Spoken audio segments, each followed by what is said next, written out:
You're standing inside, listening to rain pound against your roof, already wondering when it's finally going to stop. The strange thing is, that tiny feeling of unease is older than farming, older than writing, and may have decided whether your ancestors lived long enough for you to exist. Because rain has always meant two completely different things: life or death. Today, if the forecast says it'll rain for the next week, you buy groceries, charge your phone, maybe complain that your weekend plans are ruined. 30,000 years ago, there was no forecast, no waterproof jacket, no dry house waiting for you. If the rain didn't stop, your fire died. If your fire died, your food stayed raw, your clothes stayed wet, your shelter slowly turned into mud, and every sunrise became a question: can I survive one more day? Here's the strange part. When most people picture ancient humans, they imagine endless sunshine, wide African grasslands, blue skies, hunters chasing animals across open plains. It's a powerful image. It's also incomplete, because for hundreds of thousands of years, Earth's climate swung wildly between wet and dry periods. Entire regions transformed within a few generations. Rivers appeared where deserts had been. Forests swallowed grasslands. Then everything reversed again. Rain wasn't just weather. It was one of evolution's harshest selection tests. And here's the mystery that archaeologists are still trying to answer. How did humans survive when it didn't stop? Not for 3 days, not for 2 weeks, but for seasons, sometimes years, when almost everything around them stayed wet. The answer turns out to be far stranger than simply they built better shelters. Because long before humans learned to build cities, long before they invented farming, they were already becoming masters of adapting to impossible environments. And the evidence starts in one unexpected place: Morocco. Around 330,000 years ago, at a site called Jebel Irhoud, archaeologists uncovered some of the oldest known remains of Homo sapiens. These weren't cave people in the cartoon sense. They looked surprisingly familiar. Different face, different skull shape, but unmistakably human. Yet the world they lived in was almost impossible to predict. Climate records show North Africa repeatedly shifted between greener landscapes and much drier ones over enormous stretches of time. Lakes appeared,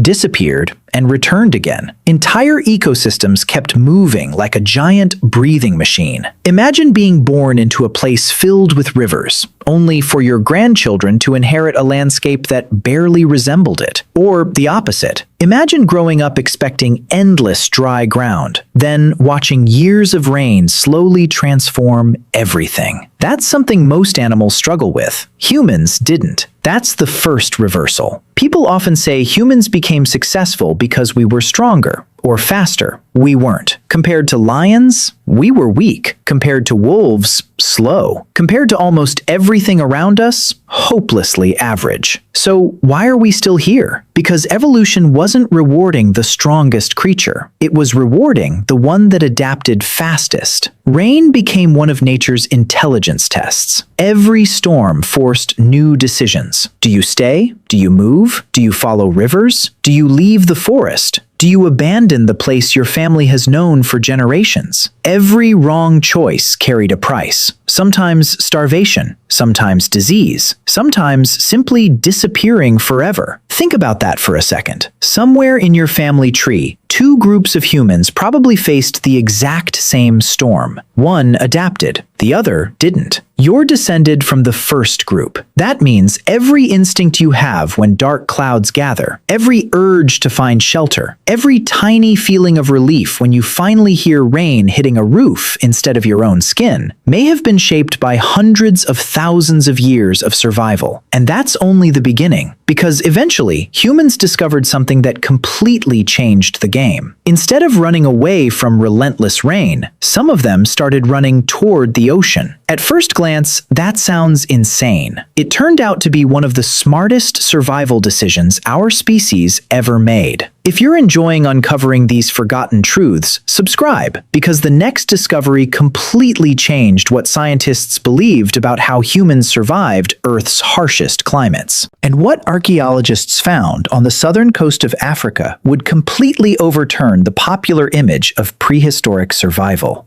At first, it sounds like the worst survival strategy imaginable. The rain won't stop. Your fire keeps going out. The rivers are overflowing.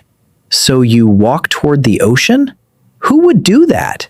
For decades, archaeologists asked the same question. Then they began excavating a stretch of coastline on the southern tip of Africa known as Pinnacle Point. What they found completely changed the story of early humans. Archaeologist Curtis Marine and his team uncovered evidence showing that humans were living along this coast roughly 164,000 years ago, far earlier than many researchers expected. Now, here's what makes that finding so important. Most people think coastlines were simply nice places to live. They weren't. They were insurance policies. Imagine weeks of relentless rain. The herds you've been following disappear. The fruit you've relied on rots. The ground becomes impossible to travel across. Inland, everything starts becoming unpredictable. But the tide? The tide keeps showing up. Twice a day, every day. Rain or shine. While storms destroyed food inland, the ocean quietly left behind shellfish, mussels, limpets, and other seafood trapped in rocky pools. No chasing, no exhausting hunt, no gambling your life on whether an animal happened to wander past. The sea simply delivered. Think about that. Your ancestors may have survived one of Earth's harshest climates because the ocean worked like the world's oldest grocery store. Except instead of shelves, it stocked itself. And unlike hunting large animals, which often failed, the shoreline provided calories with remarkable consistency. That's why Pinnacle Point isn't just another archaeological site. It's evidence that humans weren't merely reacting to nature anymore. They were learning to predict it. They began planning around tides instead of luck, around cycles instead of chance. That subtle shift changed everything. Because intelligence isn't just solving problems, it's seeing patterns before everyone else does. And your ancestors became astonishingly good at it.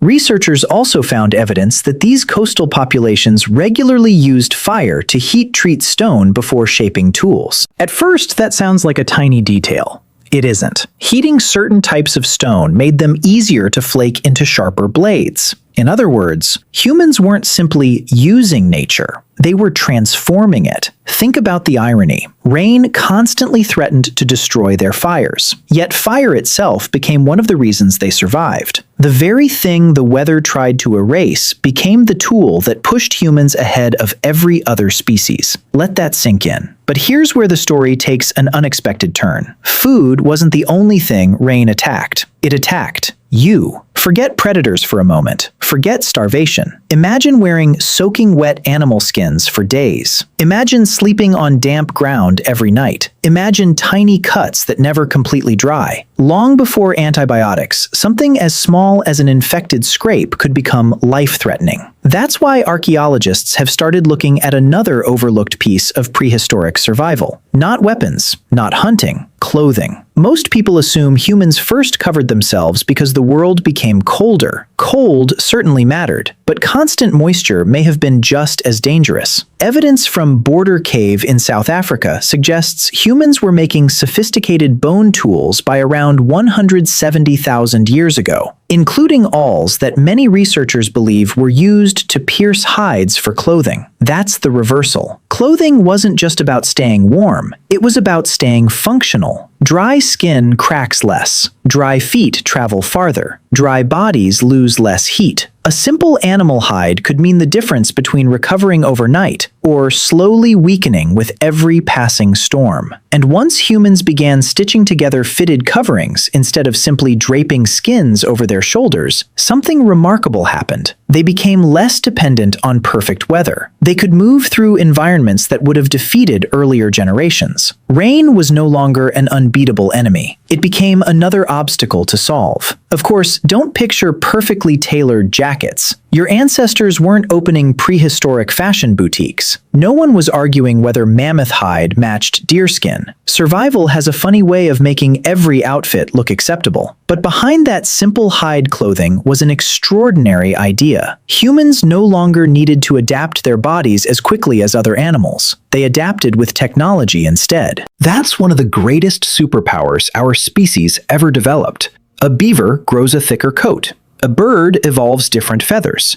Humans, we invent something. And that invention changes our odds of survival almost overnight. But the greatest test of that ability was still waiting. Because around 74,000 years ago, the entire planet experienced a catastrophe so enormous that some scientists believe it nearly erased our species altogether. And strangely enough, the biggest threat wasn't only fire or ash, it was what happened to the rain afterward. About 74,000 years ago, something happened on the Indonesian island of Sumatra that would have looked like the end of the world. A volcano called Toba erupted with a force almost impossible to imagine. Ash blasted into the atmosphere. The explosion was heard thousands of miles away. Entire landscapes were buried. For years, this eruption was treated as the moment humanity nearly went extinct. You may have even heard the claim that our ancestors were reduced to just a few thousand people. The honest answer? We don't know exactly. Some researchers, including anthropologist Stan Ambrose, argued that Toba created a global population bottleneck. Others believe the archaeological evidence suggests humans were more resilient than that. The debate is still alive. But almost everyone agrees on one thing. The eruption disrupted climate. And when climate changes, rain changes. This is where the story becomes far more interesting than a simple volcanic disaster. People imagine survival as enduring one giant catastrophe, one terrible winter, one massive flood, one enormous explosion. Reality is crueler. Nature usually doesn't kill you all at once. It keeps changing the rules. One decade brings too much rain, the next brings almost none. Rivers overflow, then they disappear. Animals abandon old migration routes. Plants flower at the wrong time. Nothing behaves the way it did before. Imagine spending your entire life learning where food grows, only for the seasons themselves to stop making sense. That's what unpredictable rainfall does. It attacks knowledge, and knowledge was your ancestors' greatest weapon. Now, here's what makes this so extraordinary. Other animals were trapped by instinct. Humans weren't. If the rains changed, they changed. If one valley flooded every year, they moved. If forests became impossible, they searched for grasslands. If grasslands dried up, they followed rivers. Their greatest adaptation wasn't a sharper spear. It was refusing to become attached to one way of living. Think about that for a second.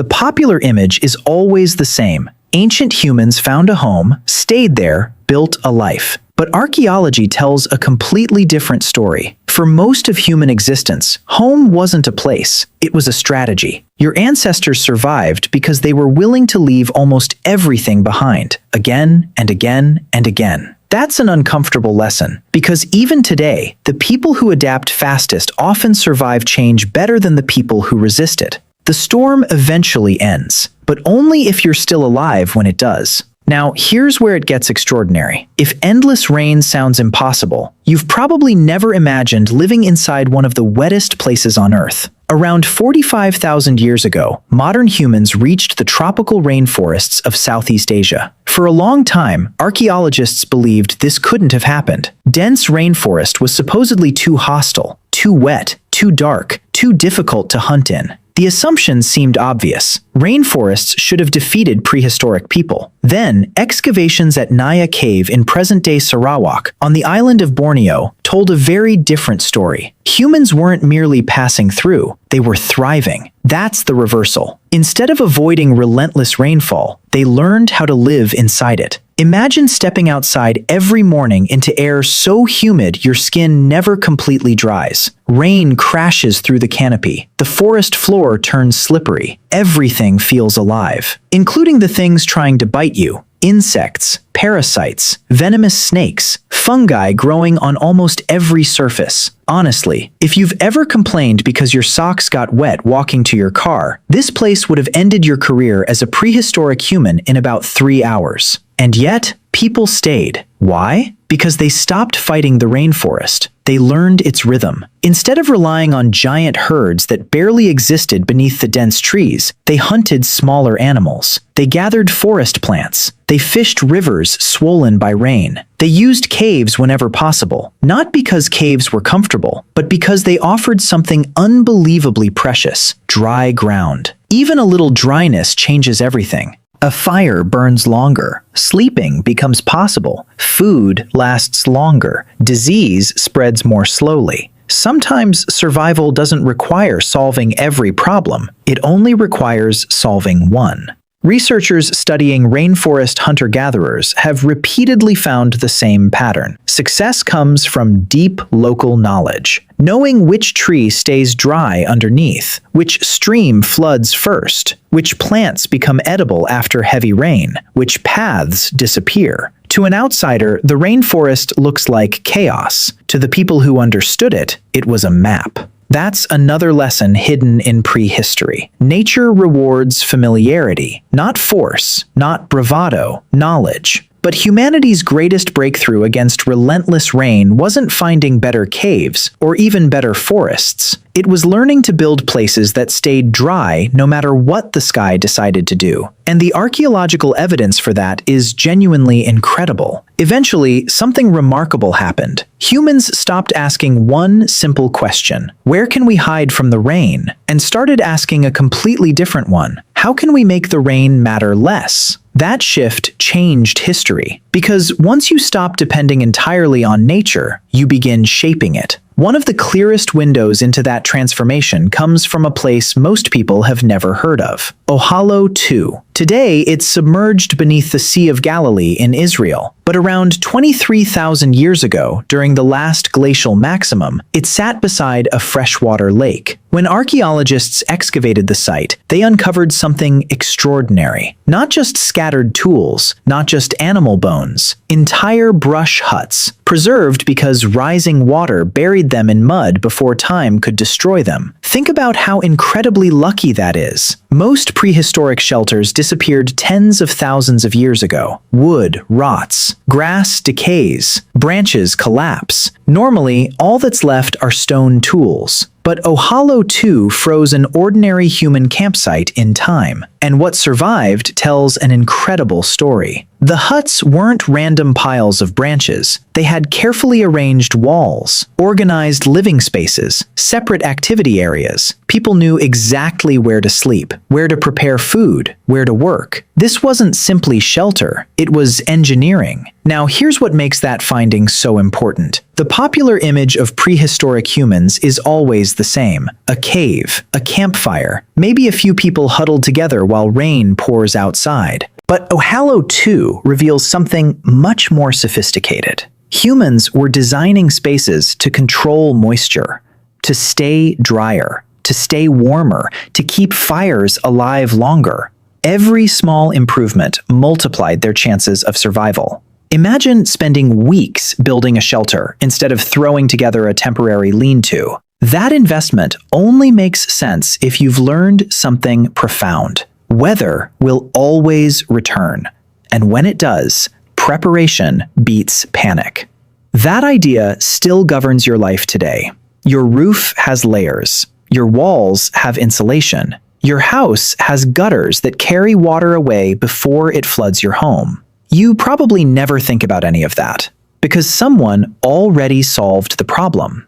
Your ancestors didn't have that luxury. Every improvement had to be invented for the first time. One branch, one wall, one roof, one lesson at a time. Think about that for a second. Every dry room you've ever slept in belongs to a chain of ideas stretching back thousands upon thousands of years. Not because prehistoric humans invented modern houses, they didn't, but because they discovered something even more important. Rain isn't an enemy you defeat, it's a force you design around.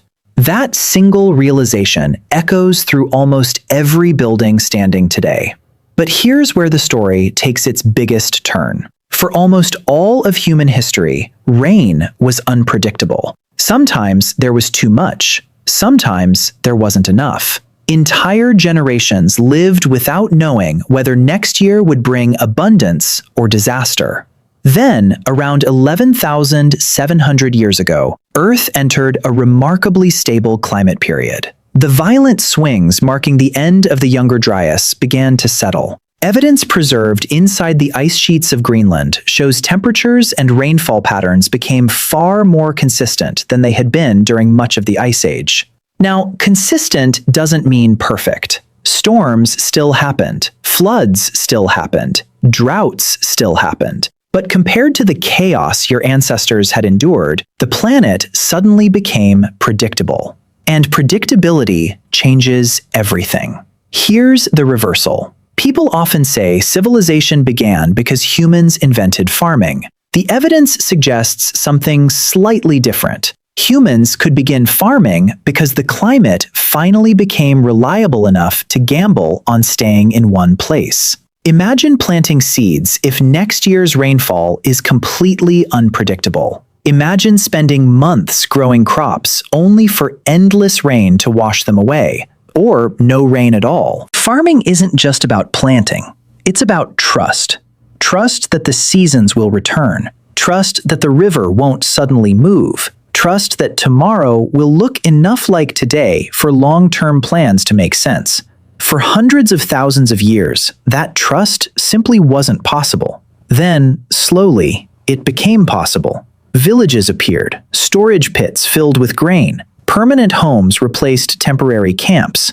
Children grew up where their grandparents had lived. For the first time in human history, home became a location instead of a journey. But don't mistake that for the end of the story. Because the reason civilization could finally settle wasn't that humans had conquered the rain. It was that they had survived every version of it long enough to reach a world where the skies became just a little kinder. And that raises one final question. If endless rain shaped the people who came before you, what part of that ancient struggle are you still carrying today? The answer is hidden inside something you do so often, you almost never notice it. Here's the strange thing. After everything you've just seen, the endless storms, the flooded forests, the collapsing camps, the disappearing food, you might expect this story to end with one great invention. A waterproof shelter, a revolutionary tool, a secret survival trick that changed everything. It doesn't. The biggest discovery isn't something your ancestors built, it's something they became.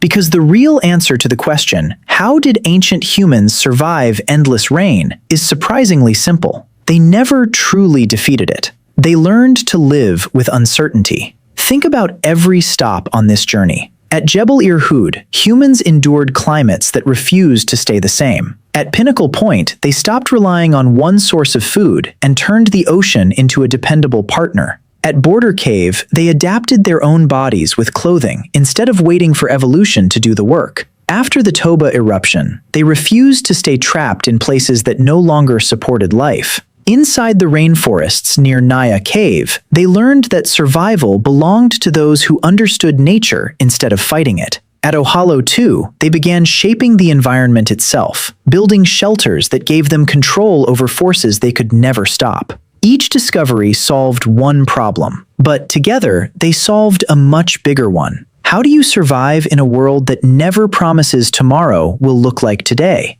That's the question evolution was asking, and your ancestors answered it, not once, but for hundreds of thousands of years. Now here's what makes that realization so extraordinary. Every human being alive today descends from people who kept adapting long after giving up would have been easier. Think about how many storms had to be survived, how many camps had to be abandoned, how many fires had to be rebuilt from a single glowing ember, how many children had to be carried through rain that seemed like it would never end. We'll never know their names. We don't know what they looked like. We don't know what language they spoke. The honest answer is, we probably never will. But we know one thing with absolute certainty. They didn't quit. quit. Because if even one generation had stopped adapting, if just one family had failed to find shelter, if one group had refused to leave when the rains changed everything, neither you nor I would be here having this conversation. Think about that for a second. Your entire existence may depend on someone whose greatest achievement was surviving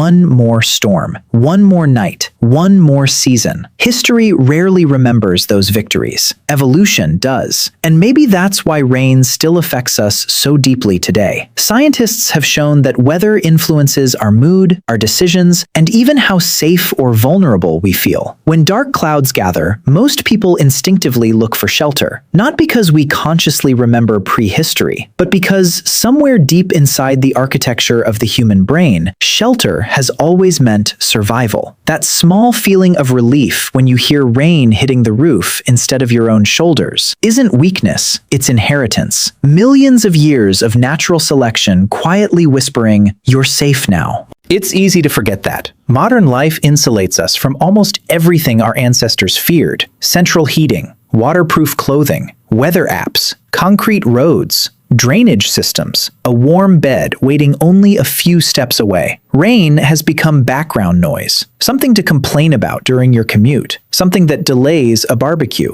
something you watch through a window with a cup of coffee in your hand. But for almost all of human history, rain wasn't background noise. It was the sound of another test beginning, and every generation that passed it added one more link to the chain leading to you. So, the next time you're standing indoors, listening to rain drum against your roof, remember what you're really hearing. Not just water, but the same force that pushed humans to explore new coastlines, to invent better clothing, to build stronger shelters, to understand the rhythms of nature, and eventually, to create civilization itself. Because this story was never really about rain. It was about resilience. It was about ordinary people facing impossible conditions over and over again, until adapting became the defining trait of our species. And in ways you rarely notice, that ancient inheritance is still with you. Every time you close your front door against a storm, every time you pull on a rain jacket, every time you instinctively seek warmth, dryness, and safety, you're continuing a ritual that began long before cities, long before farming, long before anyone had a name for what it meant to be human. Every time you wait for the rain to end, you're feeling an echo of a fear your ancestors solved, not by escaping the storm, but by becoming the kind of humans who could survive it.